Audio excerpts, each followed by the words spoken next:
예레미야는 하나님께 은혜를 받고 또 말씀을 받아서 하나님께서 지금 이스라엘 백성들을 향해서 어떠한 마음을 갖고 계시고 또 어떠한 시각으로 바라보시는지를 많이 알았습니다. 환상을 통하여서 또 심판에 대해서 어떠한 심판이 임하게 될 것도 알게 되었고, 이 백성들에게 유일한 희망은 하나님께 돌아오는 것인데, 또한 그 말씀을 듣고 돌이키는 것인데, 이스라엘 백성들은 여전히 자기들이 하나님께 구원받은 자들이고 하나님께 심판받지 아니하고 오히려 하나님의 축복을 받는 자다라고 여전히 스스로가 그렇게 생각하는 그런 마음 가운데, 그런 상황 가운데 이 예레미야는 정말 답답했죠. 하나님께서는 진노하고 계시는데 이스라엘 백성들은 들으려고 하지 않고, 또 아무리 얘기한다 할지라도 그들의 어떤 귀를 기울이지 않고 자기들이 맞다고, 자기들이 온전하다, 자기들은 온전한 구원받은 자들이라고, 심판이 임하지 않을 것이라고 아무리 그렇게 얘기해도 그렇게 얘기하는 겁니다. 그런 현실 가운데 예레미야는 포기할 만도 하지만 그럼에도 불구하고 또다시 하나님의 말씀을 전하였고, 또 이 예레미야는 중보자가 되어서 하나님의 말씀을 백성들에게 전할 뿐만이 아니라 이 이스라엘 백성들의 어떤 강팍함과 죄악을 하나님께 용서를 구하는 거죠. 하나님 제발 좀 긍휼을 베풀어 달라고, 참 하나님께 용서해 달라고 간절한 마음으로 구하는 겁니다.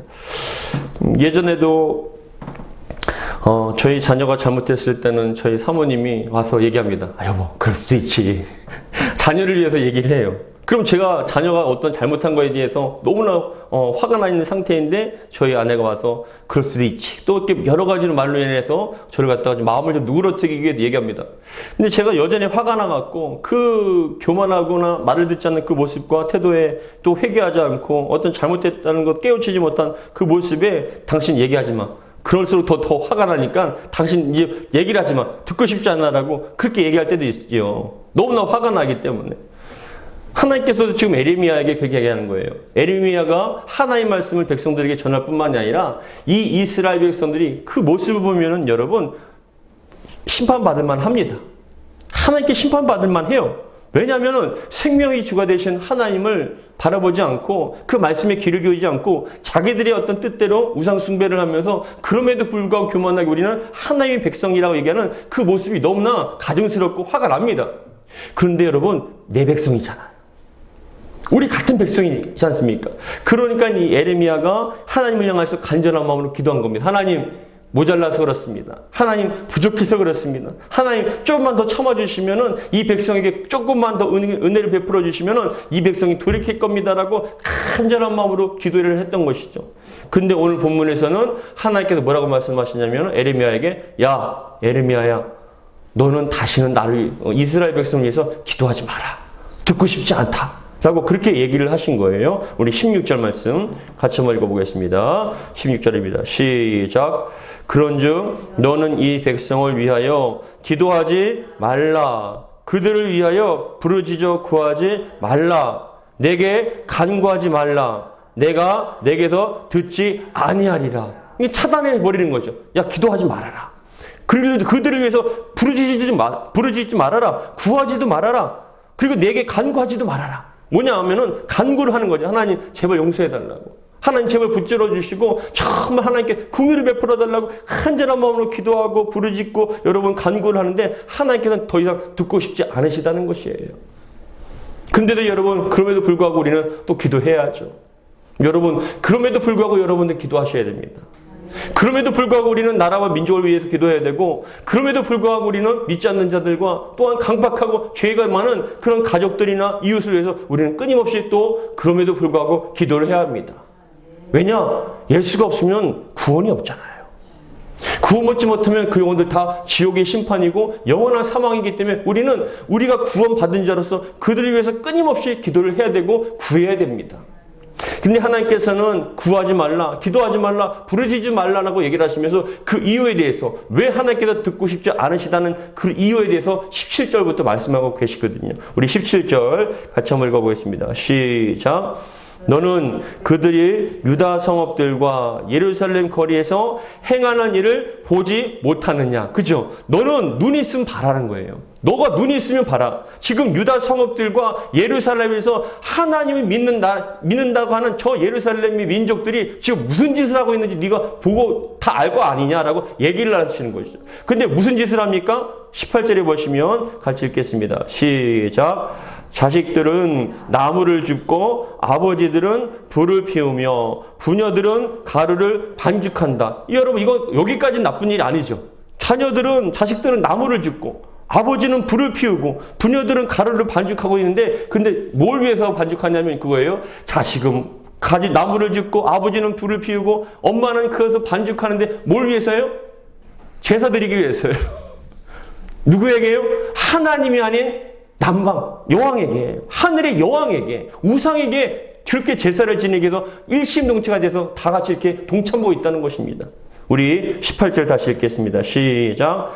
자식들은 나무를 줍고 아버지들은 불을 피우며 부녀들은 가루를 반죽하여 하늘의 여왕을 위하여 과자를 만들며 그들이 또 다른 신들에게 전제를 부음으로 나의 노를 일으키느니라. 아멘. 하나님께 드리는 것이 아니라 누구에게요? 하늘의 여왕에게.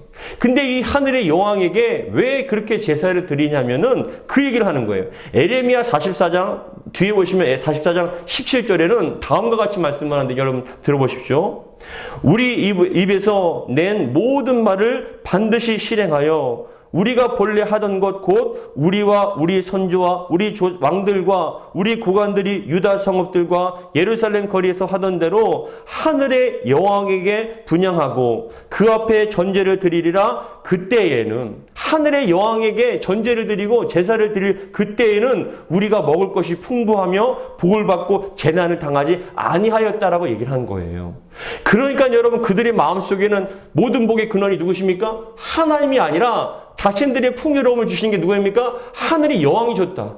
그리고 그 하늘의 여왕이 모든 재난을 막아주고 우리를 지켜줬다라고 그렇게 얘기한다는 거예요. 그러니까 여러분 이렇게 생각하면 됩니다. 여러분들이 지금 직분을 받으시고 예배를 드리십니다. 아멘. 목사님 은혜 받았습니다. 근데 밖에 나가서 점쟁이한테 가서 그런데 내일 우리 자식 어떻게 될까요? 결혼을 해야 될까요? 말할까요? 사업을 해야 될까요? 말할까요?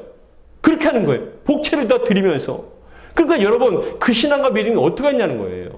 하나님께서는 여러분 그런 모습들을 보시고 너무나 가정히 여기셔서 이 백성을 위해서 난 더 이상 용납하지 않겠다라고 말씀을 하시는 것이죠. 그러니까 여러분 19절에 보니까 뭐라고 말씀하시냐면 우리 19절 같이 읽겠습니다. 시작. 여호와의 말씀이니라. 그들이 나를 경노하게 함이냐. 자기 얼굴에 부끄러움을 자취함이 아니냐. 자기 얼굴에 부끄러움을 자취한다는 거예요. 스스로가 부끄러움을 쌓아나가고 있다는 겁니다. 근데 여러분 이스라엘 백성들은 너무나 얼굴이 강철인 것 같아요. 부끄러움을 몰라요. 자신들이 얼마만큼 큰 죄를 지었고 하나님 앞에 얼마만큼 부끄러운 짓을 하는지 모르는 거예요. 왜냐? 여러분 잘 봐보세요. 저는 이 말씀들을 보면서 이스라엘 백성들이 왜 이렇게 하나님 말씀에 귀를 기울이지 않았을까라고 생각을 해봤거든요. 여러분 잘 봐보세요. 여러분들이 하나님 말씀을 들었고 하나님 말씀에 예배를 합니다. 근데 왜 안 바뀔까요? 이스라엘 백성들이 여러분 왜 이렇게 안 바뀌었을 거라고 생각하십니까? 에레미야가 그렇게 눈물로써 하나님의 심판과 하나님의 어떤 그런 분노에 대해서 심판, 멸망에 대해서 그렇게 강력하게 얘기하는데도 불구하고 그들은 꿈쩍도 안 했습니다. 돌이키지도 않았어요. 우상 숭배를 멈추지도 않았습니다. 왜 도대체 그랬을까요? 입술로는 하나님께서 모든 것의 창조주이시고 심판자인 걸 얘기를 하면서도 왜 그들은 하나님께 그런 말씀을 갖다가 귀를 기울이지 않았을까요? 왜 안 돌이켰을까요? 잘 생각해 보자고요. 여러분 왜 그러셨을 것 같습니까? 첫 번째 그겁니다. 이유. 설마 그러시겠냐는 거예요.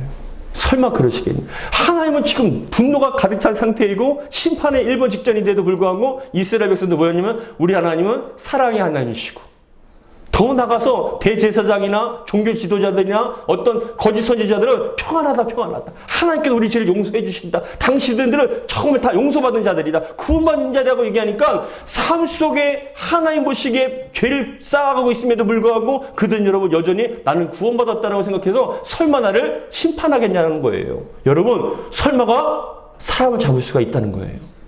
뭐냐면은 하나님께서 우리를 사랑하시면 여러분 하나님의 백성이 잘못되는 것을 보고만 계시지 않고 차라리 심판하시는 거죠. 그 심판을 통해서 징계를 통하여서 오히려 돌아올 수 있는 기회가 있다는 것을 생각하시고 하나님께서 여러분 설마하는 그 자들에게 심판하신다는 거예요. 그래서 중요한 거 여러분 잘 생각하세요. 여러분들이 하나님 보시기에 합당하지 않다면 설마가 하면 안 돼요. 반드시 그 말씀을 듣자마자 돌이켜야 될 줄 믿으시기 바랍니다. 근데 이스라엘 백성들은 설마 우리를 버리시겠냐. 근데 여러분 그렇게 얘기를 해도 듣지 않으니까 하나님께서 심판하시잖아요. 지금도 마찬가지입니다. 하나님께 우리를 너무나 사랑하시면 징계를 하십니다. 그거에 대해서 여러분 전혀 무감각하게 생각하지 마세요. 주님의 말씀에 귀를 기울이시기를 주 여러분 축복합니다. 여호와의 말씀이니라 그들이 나를 경록케 함이 아니냐. 근데 여러분 전 이 19절의 말씀처럼 여호와의 말씀이라고 말씀하시면서 그들이 나를 경록케 함이 아니냐. 그 모습들 그런 행동들이 말과 중심들이 하나님을 경록케 만든다는 거예요. 분노하게 만든다는 거예요. 여러분 지금 우리들의 모습은 하나님을 분노케 할까요? 경록케 할까? 아니면 이번 주일날 말씀처럼 마리아와 같이 그 예수님을 찾기 위해서 울면서 주님을 사랑하는 마음으로 찾고 구하면서 하나님의 마음을 감동시키는 그런 사람들일까요? 전 여러분들이 경로가 아닌 하나님의 마음을 감동시킬 수 있는 그런 저와 여러분 되기를 주 이름으로 축복합니다. 그래서 저도 사실은 하나님 앞에 항상 몸가짐을 잘하려고요. 왜냐? 보고 계시잖아요. 매 순간순간마다 하나님 보시기에 합당한 모습으로 살기 위해서 조금이라도 나쁜 생각, 악한 생각이 들어오면요. 그 생각을 처단하고 여러분 무릎을 꿇고 말씀대로 살려고 여러분 노력을 해요. 왜요? 하나님 앞에 경록케 하는 것이 아니라 하나님께 사랑을 받기 위해서. 그것이 여러분 백성들의 하나님 믿는 자들의 합당하고 온전한 모습이라는 거예요. 근데 이스라엘 백성들은 설마 우리를 버리겠느냐라고 말씀을 하는 것이죠. 두 번째, 왜 그들은 돌이키지 않았냐면 그겁니다. 오래된 세상의 생각과 습관들이 너무나 몸에 배었기 때문에 버리기가 힘든 거예요. 지극히 그게 당연한 것처럼 생각한 거예요. 신앙생활 할 때부터 잘못 배운 거죠. 당연히 그래도 되는 줄 아는 거예요. 이해가 되십니까? 신앙생활에도 온전히 하나님을 믿는다면 세상의 거 다 끊어야 된다라고 처음부터 시작을 해야 되는데 근데 처음에 들어올 때는 뭐냐면 괜찮습니다. 우리 하나님은 괜찮습니다. 용납해 주십니다. 근데 여러분 그게 습관화되다 보니까 세상과 이 교회가 구별되지가 못한 거예요. 세상과 구별되어서 하나님께서는 내가 거룩하니 너희도 거룩하라고 말씀하셨고 저와 여러분들이 세상과 구별되어서 거룩한 삶을 살기 원하고 거룩한 어떤 모습이 되길 원하는데 우리는 여러분 자꾸만 사랑의 하나님 그럴 수 있다 용납하다 보니까 어떻게 생각하면 나중에는 세상과 전혀 변화되지 않고 거듭되지 않았음에도 불구하고 당신은 구원받았습니다. 축복받은 존재들입니다라고 그렇게 자꾸만 얘기를 하다 보니까 하나님 앞에 여러분 두려움이 없어진 거예요. 경외감이 없으신 거예요. 내가 죄를 지으면 여러분 두려워할 줄 알아야죠. 근데 어떻게 생각한 줄 아세요? 내가 죄를 지어도 하나님 앞에 엄마한테 잘못했다고 하면 다 용서해 주셔. 내가 하나님께 회개합니다라고 얘기하면 용서해 주시지. 발등에 불이 떨어진 것을 그것만 면하면 여러분 하나님께 다 용납해 주시고 용서해 준다라고 그렇게 자꾸만 생각하다 보니까 어떻게 되냐면은 그 몸이 여러분 습관화가 된 거예요. 세상과 구별되지 못하고. 근데 우리 하나님께서 여러분 잘 들으세요. 여러분들이 주 안에서 거듭나셨다면 누구든지 그리스도 안에 있으면 새로운 피조물이라 이전 것은 지나갔으니 보라 새 것이 되었도다. 새로운 피조물이 되길 원하는데 여러분 그 새로운 피조물이 또다시 악과 세상에 물들지를 하나님께서 원하지 않으신다는 것이죠. 더 나아가서 우리는 죄를 짓는 걸 두려워해야 합니다. 더 나가서 여러분 어떻게 하는 줄 아세요? 우리 하나님은요 심판의 하나님이시고 공의의 하나님이시기 때문에 죄 짓는 건 정말로 두려워하셔야 됩니다. 근데 지금 현대인들은요 잘 봐보세요. 교회가 너무 많기 때문에 내가 어떠한 심판을 받고 죄를 지어도 또 다른 곳에 가면 얼마든지 할 수 있다.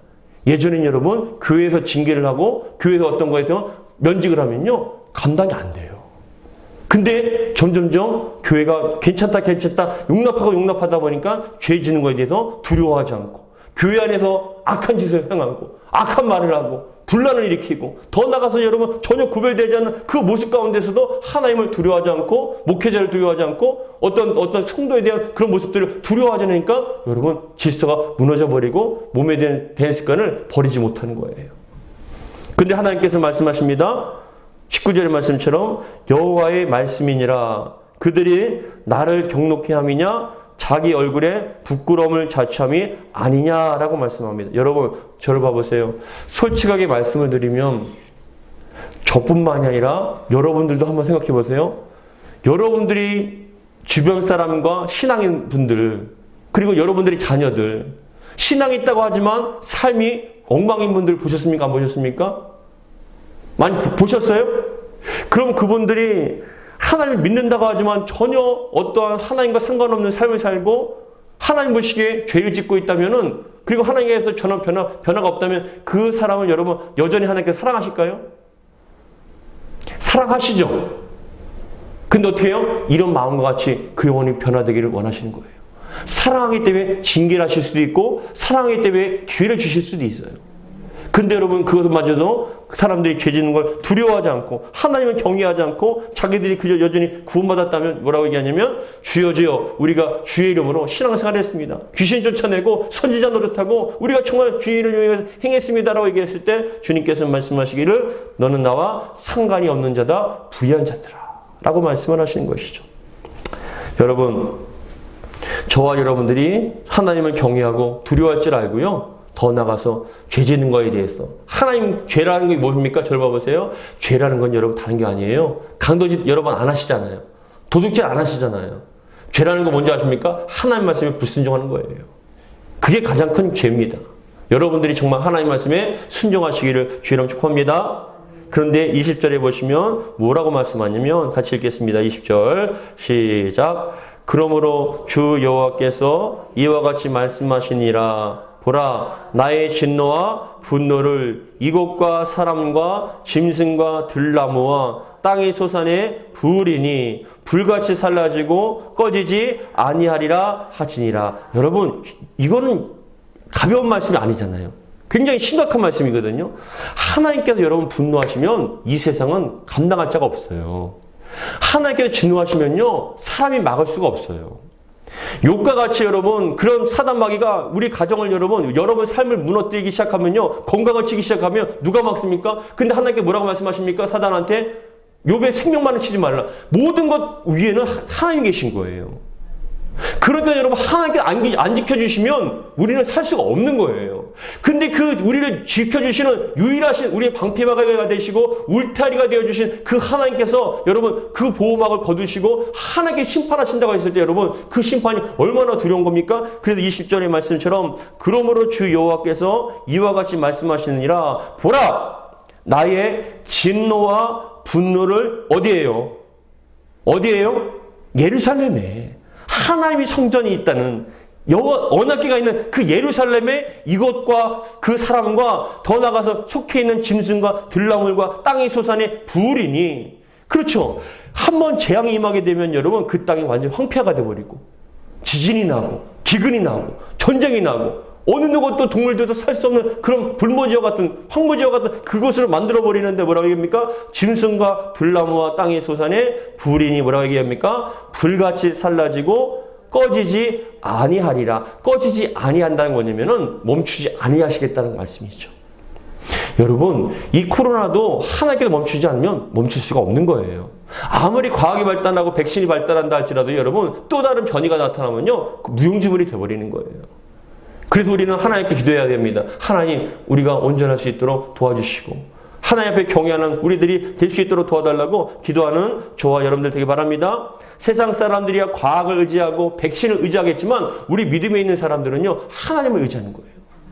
백신을 통해서도 고쳐주시지만 하나님께서는 그것을 고칠 수 있다고 생각하지만 더 나가서 여러분 그 백신이 우리를 고치는 것보다 더 나가서 하나님께 멈추셔야만 그것이 끝날 수가 있는 것이죠.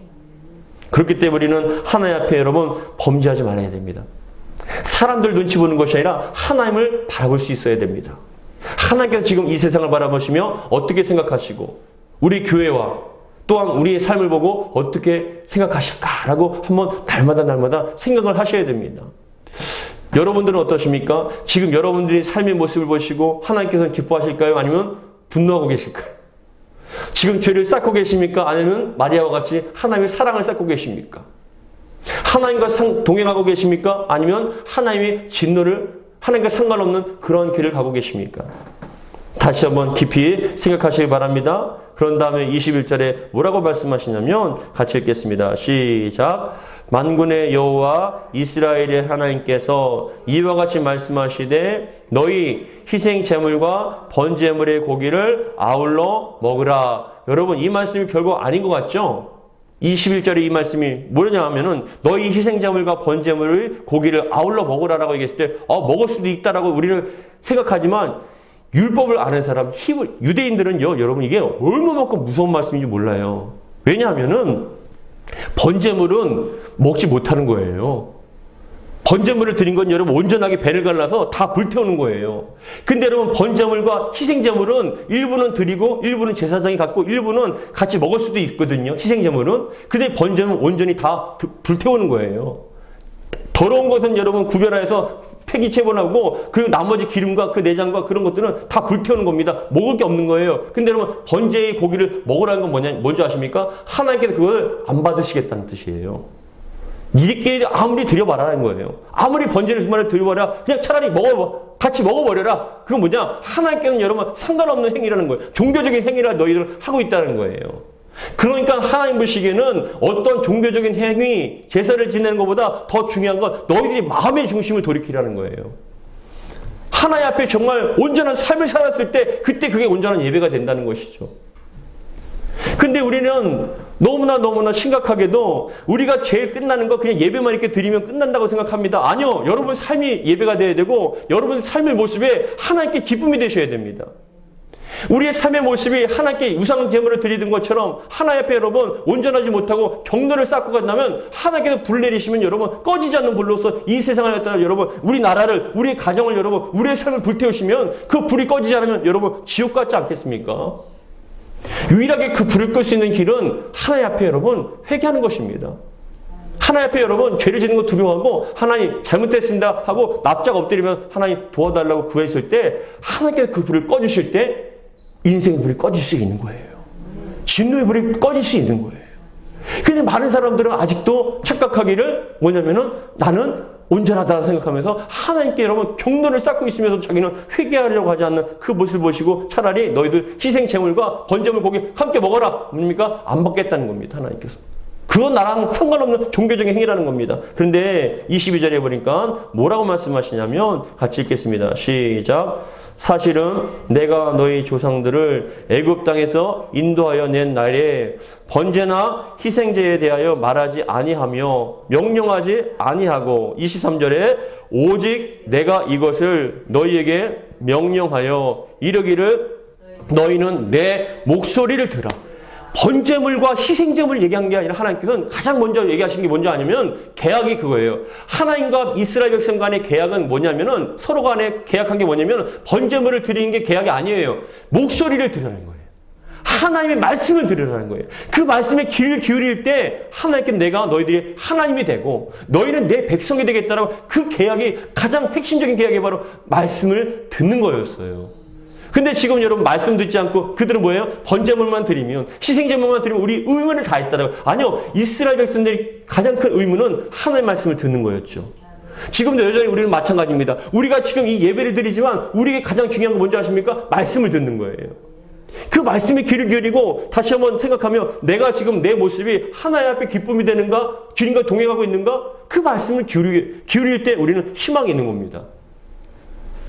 근데 뭐라고 말씀하시냐면 23절에 같이 읽겠습니다. 시작.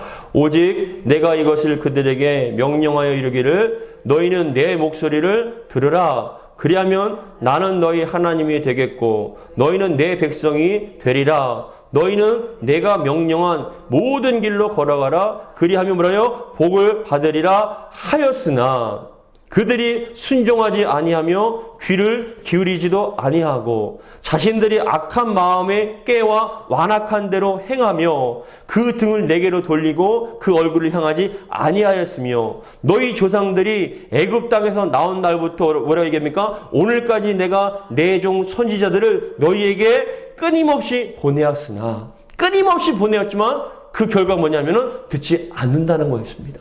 지금도 하나님께서는 끊임없이 목회자를 통해서 끊임없이 말씀을 통해 성경을 통해서 우리에게 말씀하고 계십니다. 돌이키라는 것이죠.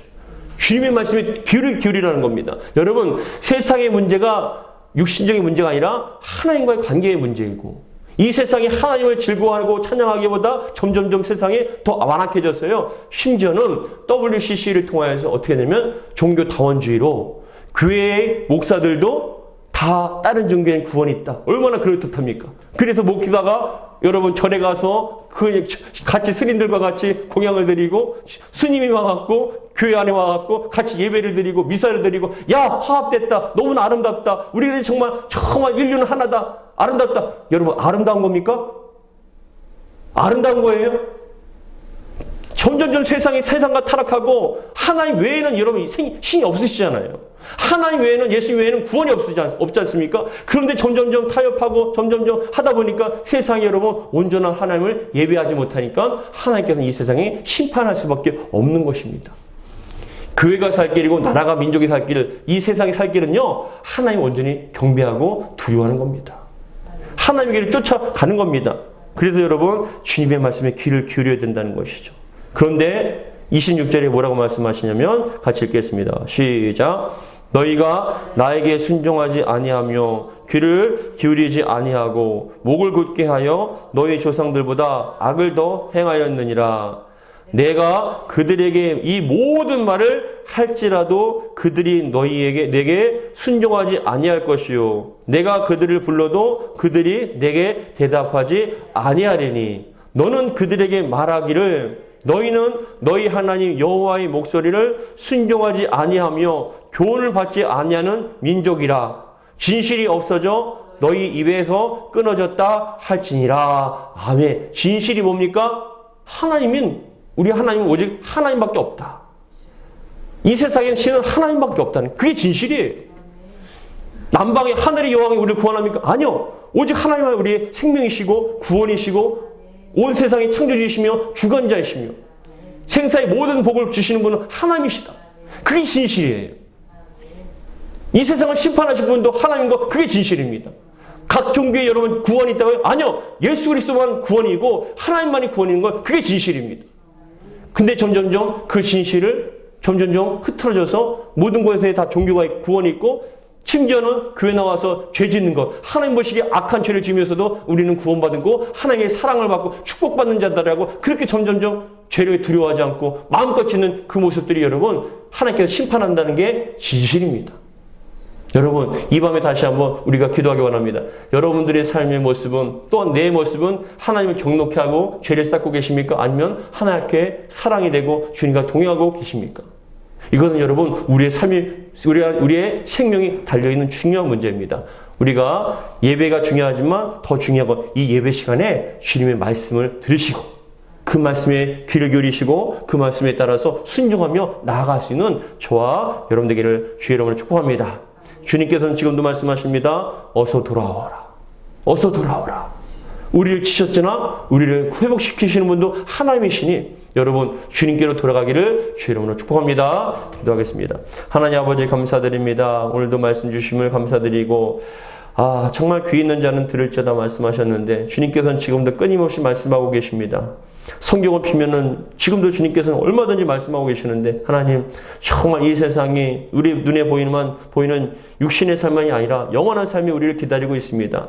우리 예수님께서 죽음으로 끝나는 것이 아니요 부활이요 생리라 말씀하셨고 영원한 부활의 몸을 가지고 영원한 생명을 가질 텐데, 하나님 우리는 심판의 부활이 아닌 의의 부활이 되게 하시고 생명의 부활이 될 수 있도록 도와주시옵소서. 그 지옥에서 불구덩이 속에서 영원토록 끝이 없는 그런 불구덩이에서 그 심판을 당하지 않도록 죄 짓는 것에 대해 두려워할 수 있는 저희가 되게 도와주시고 하나님 앞에 경건하고 온전한 모습으로 살 수 있도록 주여 도와주옵소서. 혹시라도 저희가 죄 짓는 거 두려워하지 않았고 하나님께서 마치 장님과 같이 하나님께서 보시지 못하는 것처럼 듣고 계시지 않은 것처럼 정말 알지 못하는 것처럼 우리의 죄 짓는 모습 가운데 회개하지 않고 그 길을 돌이키지 않았다면 주여 용서해 주시고, 이제는 그 길에서 돌이키며 하나님 앞에 온전히 자복하고 회개하며 주님의 말씀에 귀를 기울이고 순종할 수 있도록 도와주옵소서. 그 길이 바로 생명의 길이고 그렇게 해야만 우리는 구원받을 수 있음을 고백합니다. 주여 붙잡아 주옵소서. 우리 주 예수 그리스도 이름으로 기도하옵나이다. 아멘.